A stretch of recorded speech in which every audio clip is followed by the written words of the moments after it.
जिस आशीर्वाद से आप लोगों ने मुझे इतना प्यार दिया है, यही आप नीरज भैया के लिए दीजिए। सभी लोगों का आशीर्वाद यूं ही मेरे ऊपर बना रहे। आपके सामने आती हूँ तो लगता है कि यही तो एक चीज है जिससे मैं आप सभी लोगों के साथ इसे जुड़ पाती हूँ। आज लड़ने आई थी तो मुझे इतना गंदा गंदा बोल रहे थे, शर्म आ रही थी। भगवान आपने मुझे गाना क्यों सिखाया? अरे मैं थी तो गा गा करके वोट मांग रही है। मात्र 25 साल की लड़की मैथिली ठाकुर ने बांकीपुर में जाकर पूरा माहौल सेट कर दिया है। बांकीपुर की महिलाओं को एकजुट करके तेजस्वी यादव और प्रशांत किशोर को यह दिखा दिया है कि पावर एहिजा से शुरू होला। पावर और केहू कहां से लेके आई? आपको बता दे कि जहां एक तरफ बांकीपुर में सभी दल अपने अपने जीत का दावा कर रहे हैं और ये कह रहे हैं हम जीत रहे हैं, कोई कह रहा है हम जीत रहे हैं तो तीसरा कह रहा है कि हम जीत रहे हैं। इसी बीच सबसे कम उम्र की महिला विधायक मैथिली ठाकुर ने बांकीपुर में सिर्फ एक जनसभा से ही सभी महिलाओं का दिल जीत लिया है। आपको बता दें कि जिस मैदान में तेजस्वी यादव की रेखा गुप्ता, जनसुराज के प्रशांत किशोर और तमाम दल अपनी अपनी ताकत दिखाने में लगे हैं, वहां पर मात्र 25 साल की मैथिली ठाकुर ने महिलाओं के बीच पहुंचकर ऐसा माहौल बनाया है कि हर तरफ बस इसी लड़की की चर्चा हो रही है। भीड़ देख लीजिए, महिलाओं का जोश देख लीजिए और फिर मैथिली ठाकुर का अंदाज देख लीजिए। ऐसा लग रहा है कि मानो ये चुनावी सभा नहीं बल्कि सीधा दिल से दिल का कनेक्शन है। आपको बता दें कि इस दौरान मैथिली ठाकुर ने मन से अपना दर्द भी सबके सामने रखा और मैथिली ठाकुर ने यह कहा कि जब वह पहली बार चुनाव लड़ने अलीनगर से उतरी थी तब विरोधियों ने मुद्दे पर नहीं बल्कि उनकी पहचान पर हमला किया। कोई कोर कसर नहीं छोड़ा उन्हें बेइज्जत करने में। कोई कहता था कि अरे ये तो गाना गाकर वोट मांग रही है, तो कोई ताना मारता था कि गवैया को विधायक बना दोगे क्या। उन्होंने ये भी कहा कि इतनी गंदी बातें बोली गई कि कई बार वह अंदर से पूरी तरह टूट गई। यहां तक कि उन्होंने कहा कि भगवान ने उन्हें गाने का हुनर ही क्यों दिया।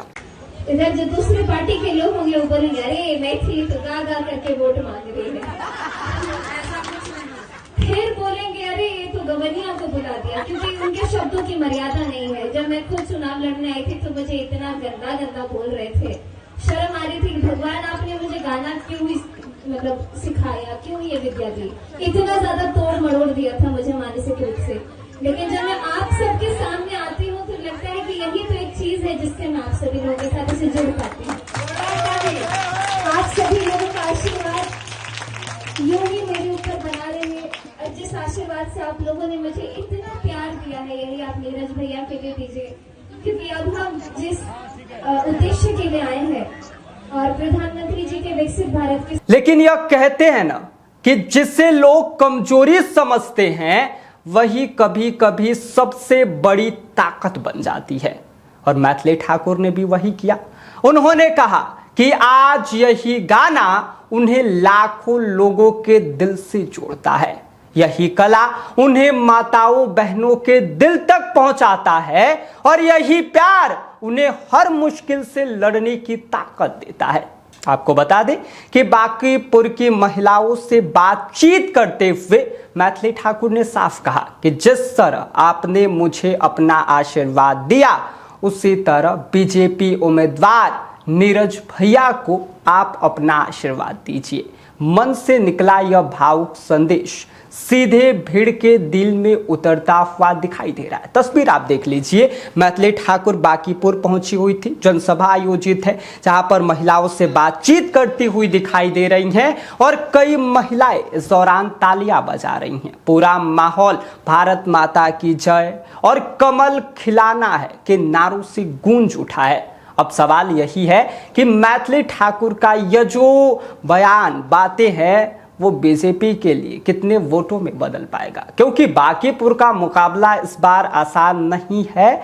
क्योंकि एक तरफ है प्रशांत किशोर, 5 मुख्यमंत्री बनाने वाले, नरेंद्र मोदी जी को प्रधानमंत्री बनाने वाले तेजस्वी यादव की रेखा गुप्ता पूरी तरीके से विपक्ष अपना ताकत झोंक रहा है। दूसरी तरफ बीजेपी भी कोई कमी कसर छोड़ने के मूड में नहीं दिखाई दे रही है। आपको याद दिला दें कि 2025 के विधानसभा चुनाव में बीजेपी के नितिन नवीन ने आरजेडी की रेखा गुप्ता को 51,936 वोटों के बड़े अंतर से हराया था। अब उपचुनाव में वही सीट एक बार फिर से सियासी रणभूमि बनी हुई है। 30 जुलाई को जनता वोट करेगी, 3 अगस्त को नतीजे आएंगे, तब पता चलेगा कि बांकीपुर की महिलाओं के बीच मैथिली ठाकुर ने जो माहौल बनाया है वह सिर्फ तालियों तक सीमित रहा या फिर इस बार ईवीएम तक भी उसकी गूंज सुनाई देगी।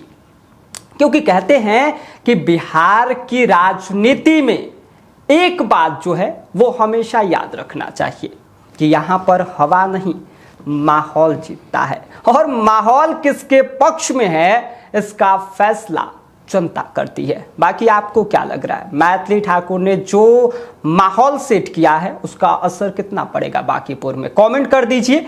बाकी आप देख रहे हैं स्वराज पोस्ट और मेरा नाम विष्णु है। गोल, जहां 28 वर्षों के सफर में 18,000 से भी अधिक छात्रों ने डॉक्टर एवं इंजीनियर बनकर सफलता की ऊंची उड़ान भरे है, जहां साधारण छात्र भी बिहार एवं झारखंड टॉपर बनकर बड़ा इतिहास बना रहे हैं। दूरदर्शी शिक्षाविद श्री विपिन सिंह के मार्गदर्शन में मेडिकल एवं इंजीनियरिंग के लाखों छात्रों के लिए आशा की किरण के रूप में गोल, द रिजल्ट फैक्ट्री,